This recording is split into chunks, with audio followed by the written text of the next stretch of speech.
Woke up before dawn, just like he had every morning for the last 4 decades. His old tractor coughed to life as the fog lifted from the fields, but today wasn't just another day on the farm. At the edge of his property lay a forgotten stretch of gravel, a narrow airstrip his father had carved during the Korean War, now hidden between rows of corn and bank notices. Everyone told Earl it was a waste of land, a relic of the past. But he kept it. Maintained it. Respected it. What no one knew, not his neighbors, not the bank threatening foreclosure, was that by nightfall, that forgotten strip would become the landing site of a U.S. Air Force KC-135 Stratotanker in the middle of a thunderstorm. And that impossible landing? It wouldn't just change Earl's life, it would rewrite his family's legacy forever. Let me know if you'd like the next section, The Unexpected Call, A Storm is Coming, or if you want a Vietnamese translation, a voiceover script format, or visual cues for thumbnail creation too. The storm rolled in like a freight train. By 8 p.m., Earl Matthews had already locked the barn doors and battened down everything that could blow across the fields. The wind howled across the flat Missouri land, bending the stalks of corn and rattling the windows of the small farmhouse he'd grown up in. His old hound, Ranger, curled at his feet as he stirred a pot of beans on the stovetop. Outside, the thunder cracked with growing intensity. Then the phone rang. Not the cell phone he barely used, but the landline, the old rotary one mounted to the kitchen wall. The one that almost never rang anymore. Earl frowned and picked it up. "Matthews Farm," he said. The voice on the other end was clipped, professional, and firm. "Mr. Matthews, this is Lieutenant Colonel Sarah Donnelly with the United States Air Force. I need to confirm, do you still maintain a private landing strip on your property?" Earl stiffened, not sure whether to answer truthfully. "I do." "Why?" There was a short pause. Then came the words that would forever change the trajectory of his life. "We have a situation developing. A KC-135 Stratotanker en route to Scott Air Force Base is carrying emergency medical supplies and critical personnel. Both their primary and alternate runways are weathered in due to the storm system. Your coordinates have been recommended for an emergency landing." Earl blinked. "Wait, a Stratotanker? Here?" His voice caught in his throat. "Ma'am, that's a 136-ton refueling aircraft. My strip's only 3,000 feet long in gravel, it hasn't seen a proper landing in years." "We're aware," the colonel replied. "But the pilot in command insists your strip can be used." He gave it by name. "And location. Says he learned to fly there." Earl's brow furrowed. "What's his name?" "Captain Levi Morgan." The name hit him like a lightning bolt. Levi Morgan. That scrawny kid from down the road. The one who used to ride his bike 5 miles just to watch Earl fix up his old Piper Cub. The same kid who begged for flight lessons until Earl finally gave in, charging him nothing more than helping out on the weekends. Levi Morgan is flying a Stratotanker, and wants to land here? In this storm? Earl whispered. "Yes, sir." He said, and I quote, "Mr. Matthews taught me how to fly in crosswinds before I could even parallel park. If anyone's runway can handle this, it's his." For a moment, the old farmer said nothing. Just the sound of wind pressing against the walls. Ranger looked up, as if sensing the weight of what had just been said. "That strip's wet," Earl murmured. "Soft soil. That bird'll sink halfway to the axles." "We understand the risk, Mr. Matthews," the colonel replied. "But we don't have another option. The storm has grounded our entire response network. And we're carrying organ transplant materials needed for emergency surgery at St. Louis General. If we don't get it down in time, lives could be lost." The words landed like a punch to the gut. Earl looked out the window, where the runway stretched in the dark like a scar across the earth. He thought of Levi's mother, gone now for years, and the day she cried when Earl offered to take her son under his wing. He remembered the promise he made that day, that Levi would never be left behind. And now, that boy was flying straight into a storm. For others. Earl took a deep breath, squared his shoulders, and said, tell him I'll light the strip. But he'd better not tear it up so bad I can't rebuild it. We appreciate your help, Mr. Matthews. I'm not doing it for you, he muttered. I'm doing it for Levi. And whoever's counting on that plane. As the call ended, Earl grabbed his old oilskin coat and flashlight. Ranger barked once and followed him out the door into the wind. The rain was already coming down sideways as Earl made his way to the storage shed. He pulled out a box of portable runway lights, never used but always maintained, and loaded them into his truck. He had no idea if this would work. All he knew was that a kid he once believed in was counting on him to make the impossible possible. And somewhere out there in the storm, a Stratotanker was coming home. The rain didn't fall, it attacked. Sheets of water lashed across the open fields like a living thing. Lightning split the sky in jagged, angry streaks, and thunder cracked so loudly that Earl Matthews felt it in his chest more than in his ears. But he didn't flinch. With Ranger at his heels and a flashlight clutched in his gloved hand, Earl marched toward the old shed where the portable runway lights had sat gathering dust. He hadn't touched them in years, not since the last time a crop duster had made a twilight landing, maybe 7 or 8 seasons ago. But he'd kept them clean. Tested the batteries. Because deep down, Earl had always believed the strip might still matter someday. Tonight, it did. He threw the lights into the back of his truck, slammed the tailgate, and drove toward the edge of the field. The dirt path was already turning slick under the rain, but his old pickup groaned and crawled through the mud like a warhorse. The headlights cut through the gloom, barely illuminating the gravel strip ahead. Earl parked at the far end and stepped out into the storm. The wind tried to rip the door from his hand. His hat flew off, lost to the darkness, but he didn't go after it. He had work to do. One by one, he staked each light into the soggy ground, the mud swallowing his boots with every step. The LED markers flickered to life, casting a faint blue-white glow along the sides of the narrow runway. He spaced them evenly, just like he'd been taught when he was a young man, when he and his father used to guide supply planes during late summer missions for the State Fire Patrol. The wind tore at his coat. Rain ran down his face and neck like icy fingers. His hands, stiff with age and arthritis, fumbled with the wiring more than once. But he kept going. Because somewhere above those clouds, a kid he once taught to fly was fighting his own battle. And somewhere in the back of that plane, someone's life depended on what Earl was doing now. By the time he reached the northern edge of the field, his arms burned and his breath came in heavy, ragged gasps. But the lights were set. The runway, such as it was marked and glowing. He climbed back into his truck, soaking wet and shivering, and reached for the radio frequency the colonel had provided. Matthews Farm to incoming KC-135, he said, his voice gravelly and slow. Runway is lit and clear as I can get it. Ground soft but holding firm. Winds from the southeast at about 30 knots, gusting unpredictable. Visibility's low. You boys sure you still want to try this? For a moment, there was only static. Then a calm, steady voice crackled through the speaker. Matthews Farm, this is Tailwind 909. Copy your transmission. We're lining up now. ETA 6 minutes. And Earl, the voice softened just slightly.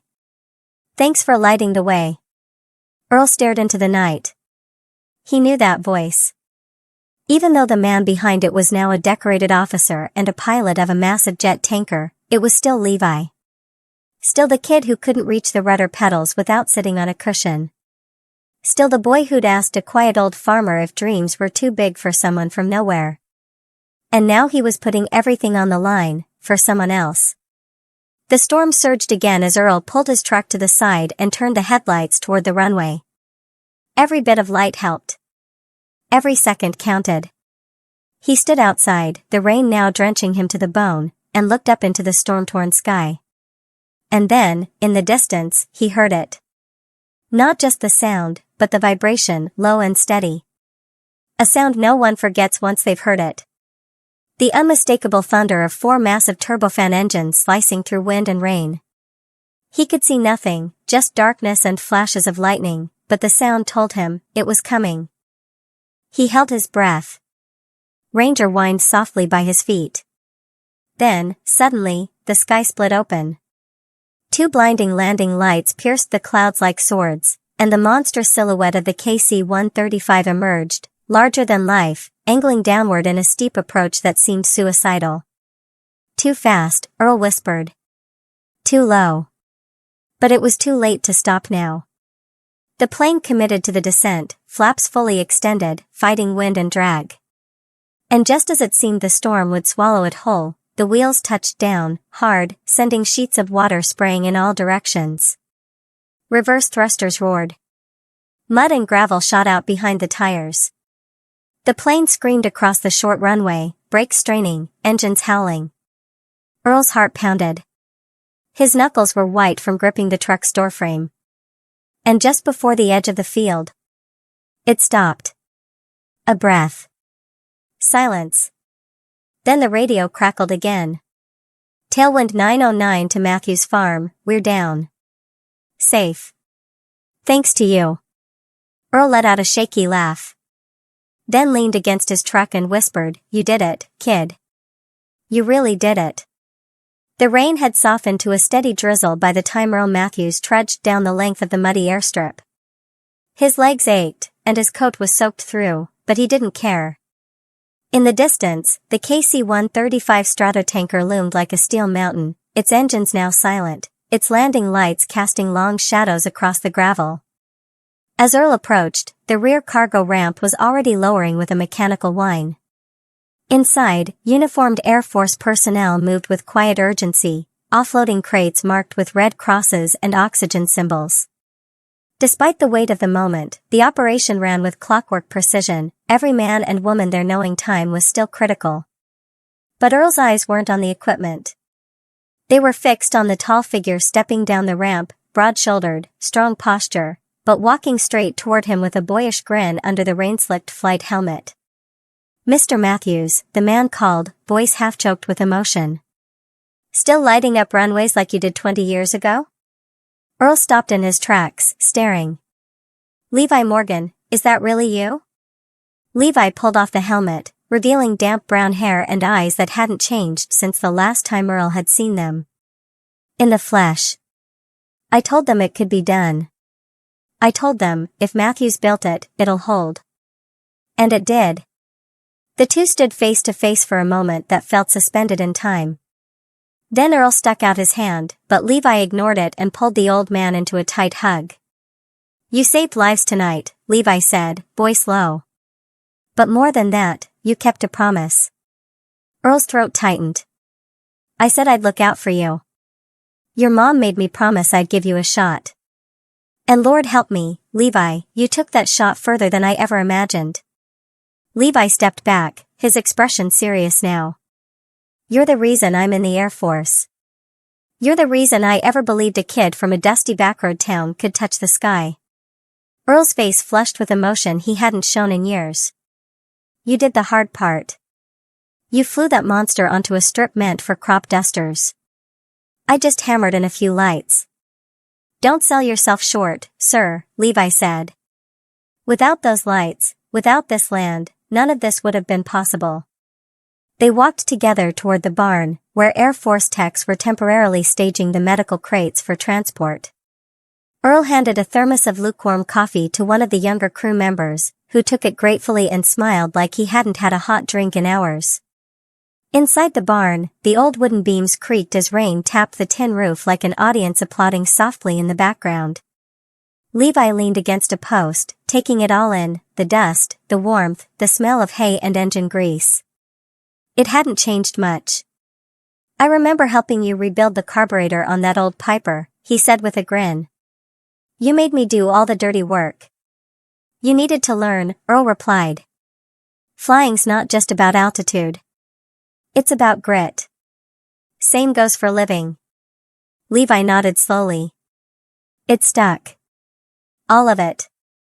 A beat of silence passed between them, filled only by the murmur of radio chatter and the low hum of equipment in the barn. Then Earl spoke again, softer this time. This place is on its last legs, Levi. I've been trying to hold on, but the bank's circling like vultures. I thought, tonight might be the last time this runway meant anything. Levi looked at him, eyes serious. Not anymore. After what happened here tonight, sir, I promise you, people are going to notice. Earl chuckled, half bitter. It's still just a strip of gravel and good intentions. No, Levi said firmly. It's legacy. And it matters. Just then, a military SUV pulled up outside, and a man stepped out in a soaked officer's jacket. Levi turned. That's Colonel Branson, he said. He wants to speak with you about what comes next. What comes next? Earl echoed. Levi smiled. You'll see. But for now, just know this, you weren't just part of a miracle tonight. You helped make it happen. And this farm? This strip? It's not done yet. Earl stared at him, this man who had once been a boy chasing airplanes, and saw something more than gratitude in his eyes. He saw purpose returned. The morning came gray and heavy with mist, but the storm had passed. The giant KC-135 sat silent at the end of Earl Matthews airstrip, its engines cooling in the damp air. On the far side of the field, the last of the medical crates had been loaded into trucks bound for St. Louis, their taillights fading into the distance. The job was done. Lives had been saved. But for Earl, one problem still loomed large, how to get that massive bird back into the sky. Inside the farmhouse, Levi stood at the window, staring out toward the runway, sipping slowly from a chipped ceramic mug. Across the table, Earl hunched over a yellowing topographical map of his property. It's going to be tight, Levi said. Even with a lighter fuel load, we'll need every inch. And then some. Earl exhaled through his nose. The drainage ditch is the issue. If we can level the ground just past it, maybe dig out a small extension into the east field. Levi hesitated. That's your soybean crop, isn't it? Earl looked up, eyes tired but calm. Yup. Planted just a few weeks back.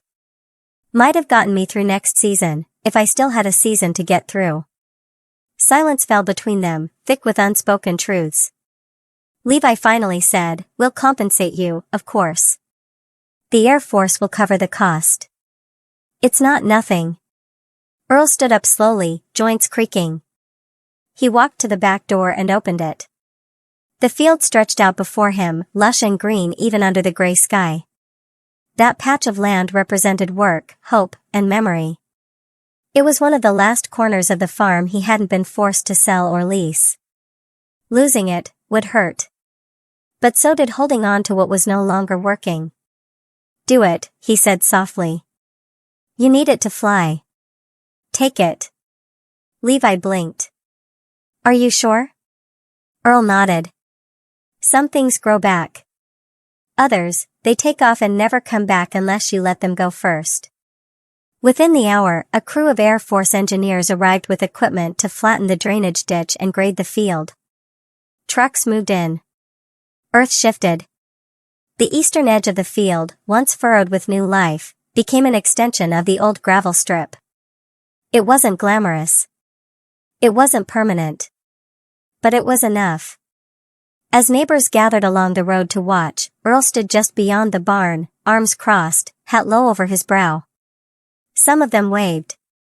A few even clapped him on the back, offering words he hadn't heard in a long time. Well done, Earl. That was brave. You gave him a chance.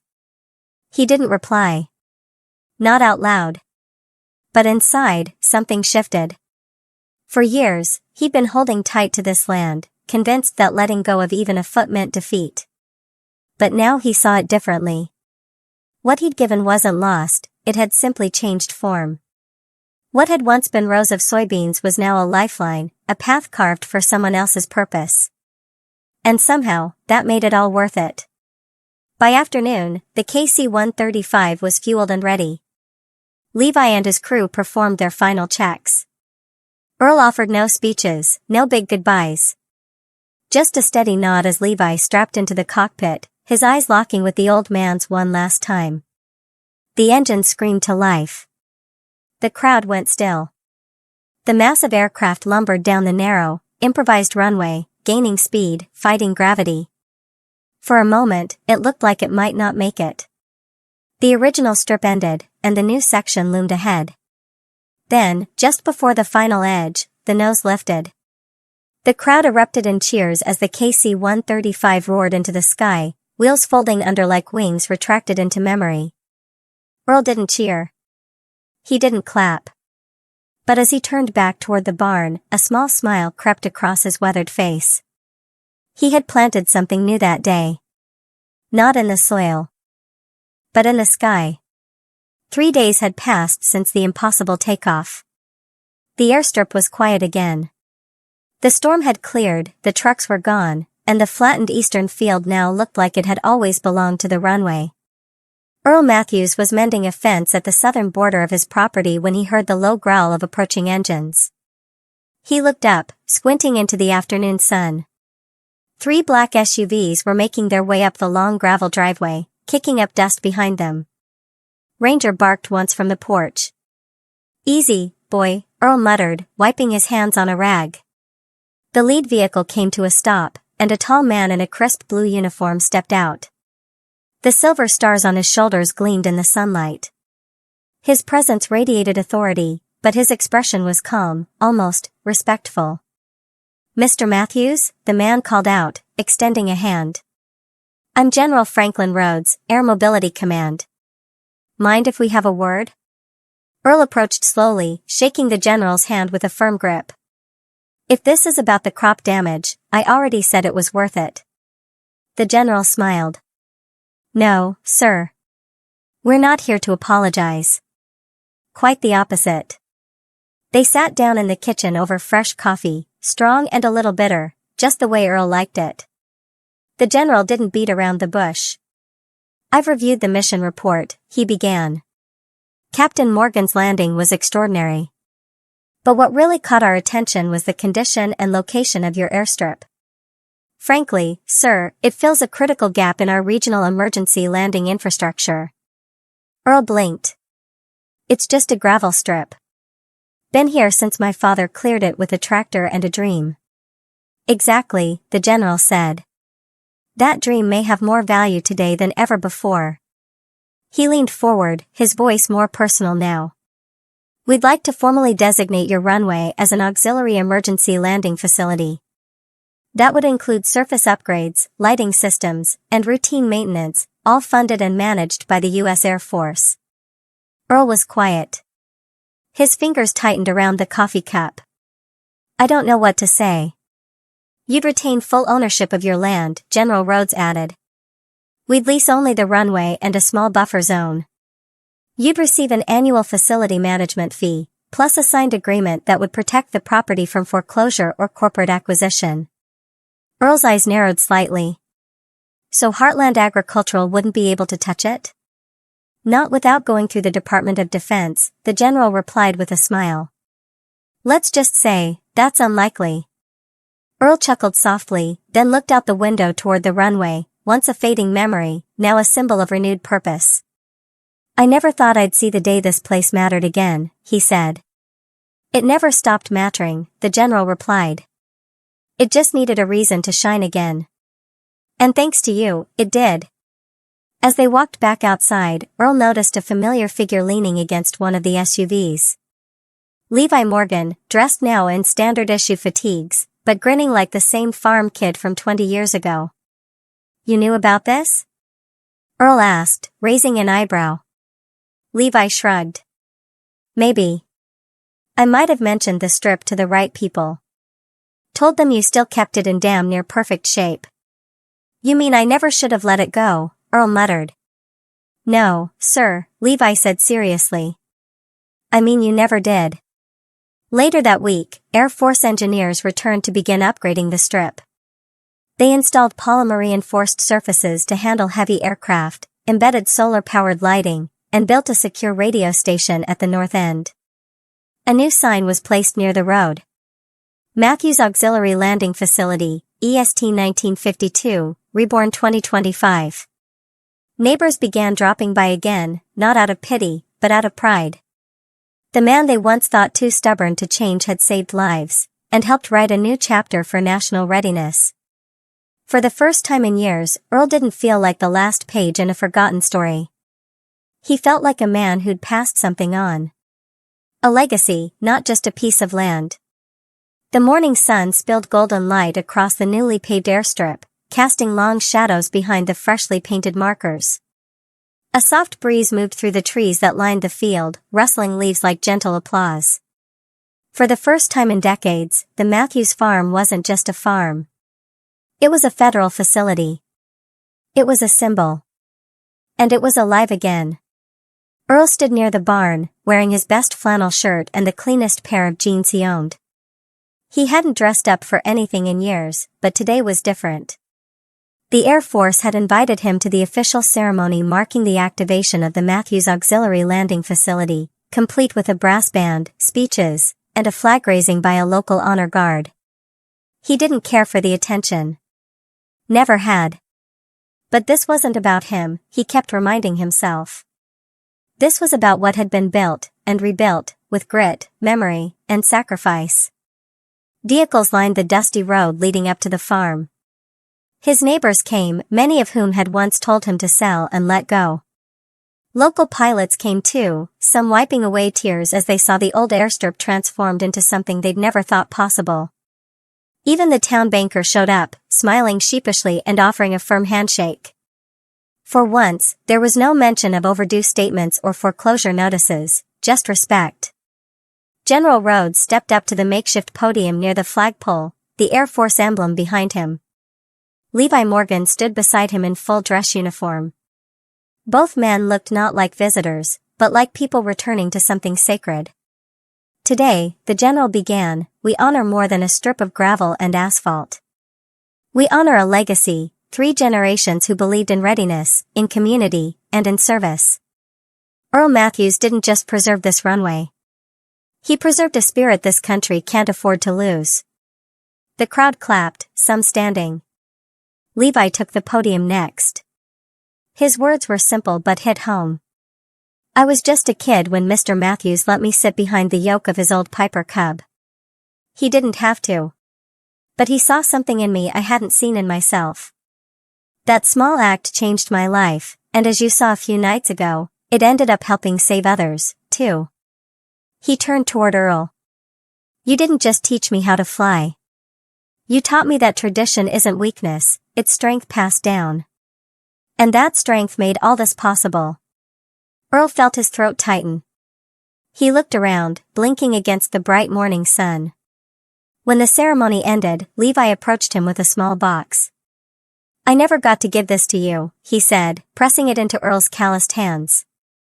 Inside was a polished plaque with a gold-etched inscription. In recognition of Earl Matthews, for extraordinary service to aviation, to community, and to the future. Your runway gave us more than a place to land. It gave us a reason to believe. Earl didn't speak. He couldn't. He just nodded, his eyes misty, and placed a hand on Levi's shoulder. Later that evening, when the crowd had gone and the sun had begun to dip below the horizon, Earl stood at the edge of the airstrip with Ranger beside him. The sky blushed in pinks and oranges, and a soft wind whispered across the cornfields. He looked down at the polished plaque now mounted by the hangar door. He thought of his father, his grandfather, the summers spent fixing up the gravel, and the decades of people telling him it didn't matter anymore. But it had. It still did. Earl whispered to no one and everyone, we held the line. Ranger leaned into his leg, tail wagging gently. Somewhere overhead, a rumble echoed faintly, AC-17 in the distance, its lights blinking as it crossed the Missouri sky. It didn't need to land. But it flew a little lower, a little slower, as if tipping its wings in salute. And on that quiet patch of American farmland, Earl Matthews knew one thing for certain. He hadn't just saved his land. He'd saved something far older, far greater, the belief that even when the world forgets you, your legacy can still light the way. This story reminds us that what seems forgotten is often just waiting to be needed again. Earl Matthews didn't hold on to his family's airstrip because it was profitable, he held on because it meant something. In a world rushing toward convenience and consolidation, Earl's quiet dedication proved that tradition, honor, and resilience still matter. And when crisis came, it wasn't the newest technology or biggest corporation that saved lives. It was a weathered piece of land, lit by a farmer who never gave up. For those of us in our later years, this story is a reminder: our value doesn't diminish with time, it deepens. What we protect, preserve, and pass on can still make all the difference. What part of your life, your family, your values, your history, do you think still has the power to impact others today? We'd love to hear your thoughts in the comments. Share a tradition or lesson from your own life that still guides you. Let's keep the light on for the next generation.